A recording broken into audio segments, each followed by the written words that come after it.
What if I told you that Africa is no longer just watching space launches, it's building the launch pads? That's right. A new race has begun, not for oil, not for gold, but for orbital dominance. Countries across the African continent are entering the space age with one bold mission: to build Africa's first world-class spaceport. But this isn't just a race for prestige. It's a battle for satellite control, technological independence, billions in future investments, and a shot at redefining Africa's place in the cosmos. From Ghana to Nigeria, Ethiopia to South Africa, and even unexpected contenders like Angola and Rwanda, this is the ultimate showdown of innovation, politics, and space dreams. This is the race for Africa's spaceport. Let's take a step back. Why are spaceports such a big deal? A spaceport is more than a glorified airport for rockets. It's a symbol of technological sovereignty. A country with a spaceport can launch its own satellites, conduct scientific missions, and even offer launch services to other nations. That means money, jobs, and influence. Globally, the space economy is exploding, literally and economically. It's worth over $500 billion today and is expected to surpass $1 trillion by 2040. Companies like SpaceX, Blue Origin, and Rocket Lab are launching weekly. And African nations? They're done sitting on the sidelines. Spaceports can serve multiple purposes. Satellite deployment, for weather, agriculture, internet, and defense. Scientific research, in zero gravity and beyond. Space tourism, a growing market that could attract elite clientele. Military applications, strategic positioning in space warfare. Here's the kicker. Africa's geographical location is perfect for space launches. What? Because it's close to the equator. Launching near the equator means rockets can take advantage of Earth's natural rotation, requiring less fuel and money. That's why the European Space Agency already uses French Guiana, near Brazil. Imagine if Africa could offer that same service, at a lower cost. That's why the race is on. And it's intense.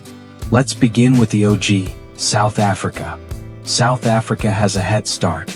In the 1980s, during apartheid, it had a secret space program complete with satellite development and launch test facilities. That project was dismantled in the 1990s, but the infrastructure and ambition remain. Today, South Africa operates the Gauteng facility, manages satellite missions through Sat, and has advanced Earth observation systems. But the jewel in its crown? The Overberg test range, a remote coastal area ideal for rocket launches.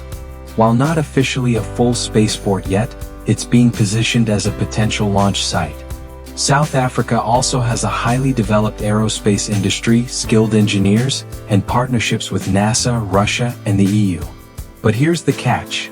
South Africa's space efforts are largely government-driven and slow-moving. Bureaucracy and limited funding have slowed progress. If they don't move fast, they might be overtaken by younger, hungrier contenders. Enter Nigeria, Africa's most populous country and one of its largest economies. Nigeria's space ambitions go back to 2001 with the creation of NASRDA, the National Space Research and Development Agency. Since then, Nigeria has launched multiple satellites, including communication satellites and Earth monitoring tools. Their goal? Launch satellites from Nigerian soil by 2030. In 2022, Nigeria signed deals with Russia and China to help develop its own modular spaceport infrastructure. They've identified several possible launch sites, including in Ape and Akwa Ibom. What's driving Nigeria's push? National security, to reduce reliance on foreign satellite data. Agriculture and environment, monitor desertification, flooding, and crop health. Telecom expansion, rural internet access via satellite. Nigeria's challenge? Like South Africa, bureaucracy and corruption risk slowing progress. But with strong international partnerships and a booming tech ecosystem in Lagos, they may surprise everyone. And let's not forget, Nigeria is one of the few African nations with its own astronauts in training. Yes, they're serious. Now let's talk about Ethiopia, perhaps the most ambitious of the unexpected contenders. In 2019, Ethiopia stunned the world by launching its first satellite, ETRSS-1, with help from China. The launch happened in China, but the mission was Ethiopian designed and operated. The country quickly followed up with plans to build a national observatory and launch its own satellites for agriculture and weather. But here's the exciting part. Ethiopia has officially announced its plans to construct a domestic satellite launch site in the Bishoftu area. The Ethiopian Space Science and Technology Institute (ESSTI) has been mobilizing engineers, researchers, and investors. Why Ethiopia? Geopolitical positioning.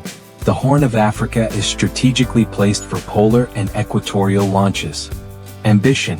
Ethiopia wants to be East Africa's space hub. Education. The country is investing heavily in STEM and training a new generation of scientists. But there are roadblocks.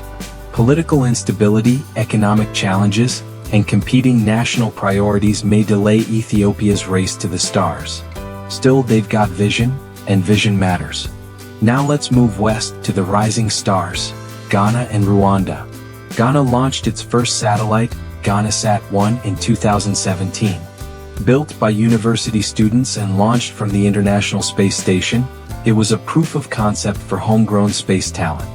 Since then, Ghana has worked on its own Space Science and Technology Institute, partnering with India, Japan, and NASA. Talks of a coastal micro-launch facility have been floating since 2021. The location? Near Adafoa, where land is already being surveyed. Ghana is focusing on small satellite launches and space education. It's not aiming to compete with NASA, but to carve out a niche in affordable microsatellite deployment. Rwanda, on the other hand, is moving fast and with precision. Nicknamed the Singapore of Africa, Rwanda launched its first satellite in 2019 in partnership with OneWeb. Since then, it has invested in data centers, drone corridors, and even AI-focused research zones. But here's the game changer. In 2023, Rwanda announced plans for a spaceport and satellite assembly plant, backed by private investors and partnerships with the UK and UAE. Rwanda's strategy is clear. Stay small, stay fast. Attract foreign tech talent. Become a regional launch pad for private space firms. Imagine microrockets built in Kigali, launched in East Africa, and connected to a data cloud in seconds. That's the vision Rwanda is chasing. Why are global powers suddenly paying attention to Africa's space ambitions? The answer: location, resources, market access.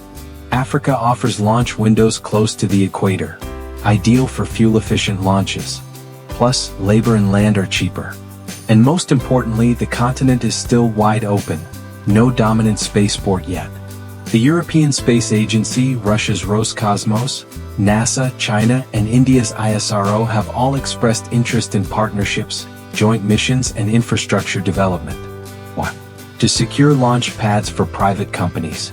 To gain political influence in a rising Africa. To access rare earth minerals used in satellites and spacecraft. To position themselves in the upcoming space internet revolution. Companies like SpaceX, Blue Origin, and even Virgin Orbit are rumored to be scouting African launch sites. And there's more. Amazon's Kuiper project and Elon Musk's Starlink need satellite infrastructure close to their customers. With Africa as the next internet frontier, space infrastructure is the next logical step. But let's be real. The race to build a spaceport in Africa won't be easy. There are several big challenges. Funding. Launch infrastructure can cost hundreds of millions of dollars. Most African nations have other urgent priorities like healthcare and education. Regulatory gaps. Many countries lack legal frameworks for space activities, making it hard to attract private investors. Brain drain. Talented engineers often leave for better-paying jobs overseas. Political instability, conflict zones, and inconsistent leadership can derail long-term tech projects. Then there's the skepticism. Some critics argue that African nations should focus on food security, clean water, and basic infrastructure before shooting for the stars. But here's the counter-argument. Why can't we do both? Africa is full of untapped brilliance. And space tech, when done right, can help solve real problems on Earth like monitoring crops, predicting floods, fighting illegal fishing, expanding mobile internet. So, the real question isn't if Africa should build spaceports. The question is, how fast can it happen? And who will lead the way? The race is heating up. South Africa has the history. Nigeria has the ambition. Ethiopia has the vision. Ghana and Rwanda have the speed. And international players are watching closely. Africa's spaceport won't just be a concrete pad for rockets. It will be a launch pad for the future. A future where African engineers don't just watch space exploration, they lead it. A future where Africa isn't a passive recipient of satellite data, but the provider. Just imagine. A self-powered electric car driving through rural Kenya, connected to the internet thanks to a satellite launched in Rwanda. A smart farm in Nigeria using space data to optimize irrigation and boost yields. A rocket built in Ghana carrying the hopes of an entire continent. This isn't science fiction. It's already happening. And whether the first full-scale African spaceport lands in South Africa, Nigeria, Ethiopia, or Rwanda, one thing is clear. The countdown has begun. Africa is going to space. And the world better be watching.